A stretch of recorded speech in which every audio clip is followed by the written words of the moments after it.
How's it going, everybody? Southpaw Chris here. Today's video is on some heat anodizing that I did to the 4 knives you see on the table here.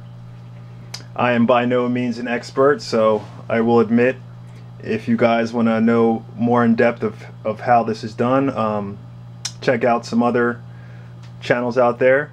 I learned the technique that I used with these 4 particular knives from Sherman 614 and Modifieds. I just found that the way they described how they anodized their scales was a lot easier than most, and that pretty much involved an electric stove and some patience, really. So we'll just jump right into it. As you can see here, I did these 4 knives.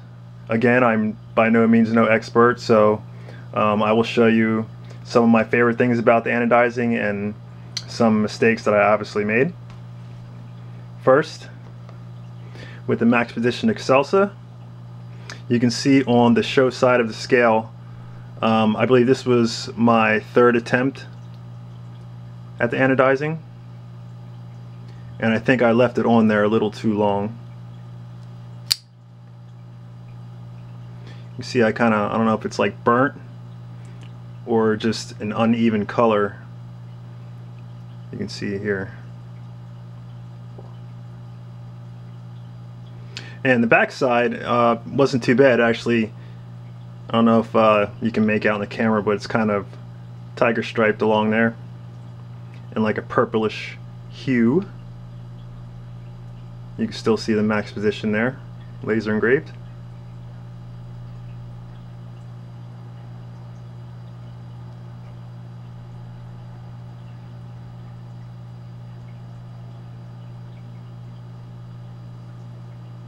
So this was my 3rd attempt.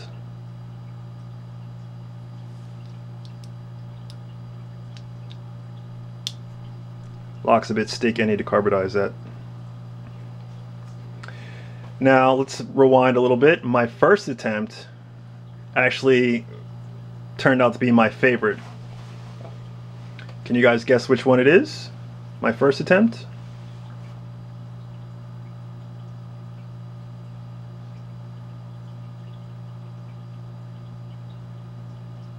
The Schrade 601 Ti. Sorry, I have these tightened down, not really broken in yet, just due to disassembly. As you can see, this one turned out pretty awesome. You can see that backside is just like an explosion of different colors brought on through the heat.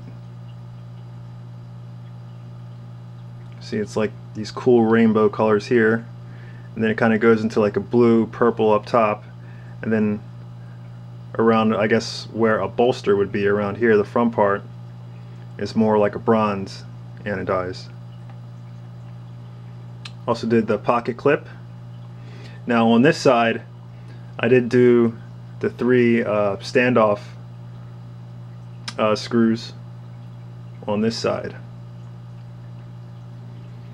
And then on the show side, I kind of left these 3 alone just to give it some contrast. I also did do the pivot screw there. That actually turned out really nice too. Just lots of purples and greens and blues. It just really gave this knife an extra pop that it really didn't have. And it was also a joy to take apart.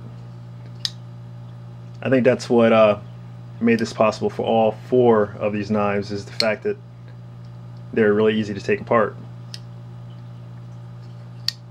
There was no real Loctite issues or, you know, special equipment needed. You know, just your standard torque set. And I was able to take all these knives apart fairly easy.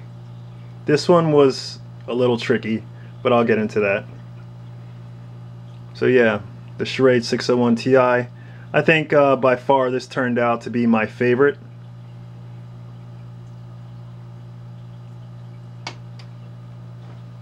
You see there, it's like a blue in the middle there. bronze in the back there, kind of bronze in the front.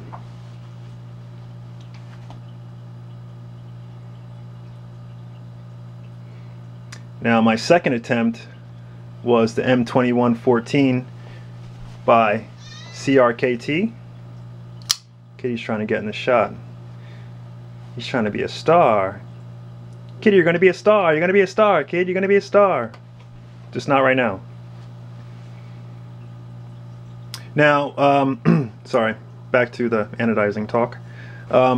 With this one, it actually was a little bit of a surprise of how it turned out. I actually thought it was going to, be extremely colorful and be purple and blue and whatnot, but I don't know if it has to do with the scales being aluminum or what, but the scales were actually a darker gray before I did the anodizing.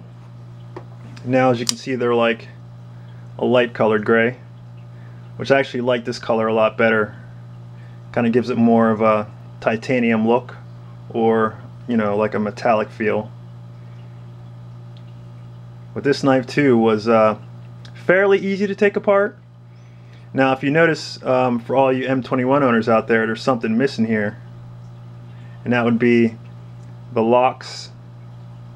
locking system here, the patented CRKT lock. Now this is honestly one of my oldest folders that I've had, and for as long as I've had it, I've always preferred to have the lock system on there. It was just kind of like an added show of security. But the more I started flipping this knife and realizing how fun it is to flip and how cumbersome that lock became, and I just kind of found it unnecessary after a while, just because this is a liner lock, but the lockup is pretty solid, so I just felt that I didn't need the extra locking system. And all that was basically just a switch up here, and once the blade is open, fully engaged, then that switch kind of engages and prevents the liner lock from closing. But like I said, the liner lock locks up pretty securely, so it actually just more or less added weight and kind of slowed down being able to close the knife, which right now, and I also noticed too, by taking out that lock system, it's just buttery smooth. It's just just from the weight of that blade, it just falls down. Now I was also surprised too to find out that the one side, I believe it's this side, has I don't know if it's like a plastic washer or what, but it's like larger. It's a large disc on this side, and then on this back side is the phosphor bronze washer. So I guess in combination with the both, I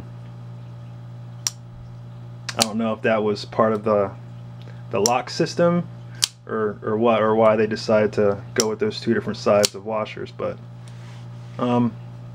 it's pretty smooth.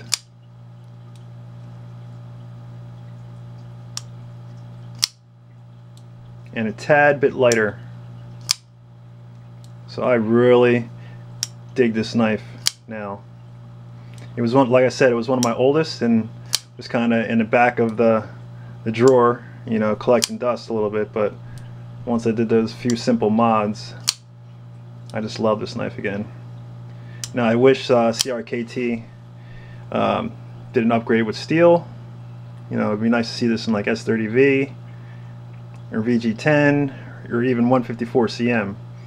But the all-state steel that it is made out of, it's held up pretty good considering. You can see there's no rolls on the edge. I haven't really touched up the edge other than stropping since I've had it. You can see the back side is a little scratched up because I actually tried to see if this would cause a spark with my ferro rod, or I think I was using quartz or something. I was trying to strike it to see, but of course didn't work. But nonetheless, yeah, I just have like a new love for this blade here now. It kind of does look like the titanium version that they did come out with. You know, the big dog and other versions of the M21. Oh, I just love flicking this knife. It's so smooth. I can just do this for the whole video, but I'm not. So yeah, this was another attempt. And my last and final attempt was another one of my favorites, and that is with the Boker Quaken. You guys remember this from my EDC video. I don't know if you remember, but it does look a little bit different. The scales were actually more or less this color of the epicenter. You know, kind of like that matte gray. Not bad, but left a little be desired. And again, the Quaken was an absolute joy to take apart. Probably one of my favorite knives to take apart. And the reason being is that when you take the scales off, you know, the two screws here, you know, for that side, and of course the pivot, it only removes the scales. It doesn't completely take the entire knife apart. So you don't have, you know, bearings popping out and, you know, hitting you in the eyeball or, you know, anything like that. It's just easy peasy. Screw on that side, there, one on the pot clip. Unscrew those, and the scales come off. Now I also did heat anodize the backspacer, but when I laid them on the stove, I laid them down this way, so you can't really see it unless you take it apart. So that's kind of why they still kind of look that matte gray here. But if you would, you know, take that spacer out, you'll see that both sides are actually metallic blue, just like the scales are, which turned out really good, by the way. Now there were some mistake spots here, and I think that was just due to me being careless and not really cleaning this as well. I'm sure you guys out there who do anodizing a lot yourself are probably laughing right now, but I don't know if you can see there, but there's a little dot right there that really didn't take the anodizing too well. Now I probably could have fixed that, but I decided just to leave it because at that point I'd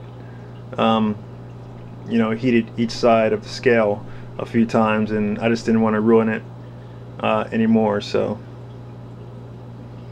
now there was another spot here too, right there.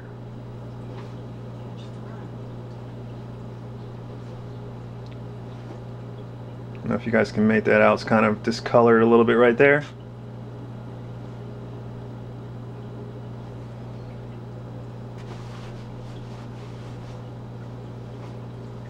I also did do the pivot, which kind of turned out like a purpley kind of bronze color. I did both sides of the pivot.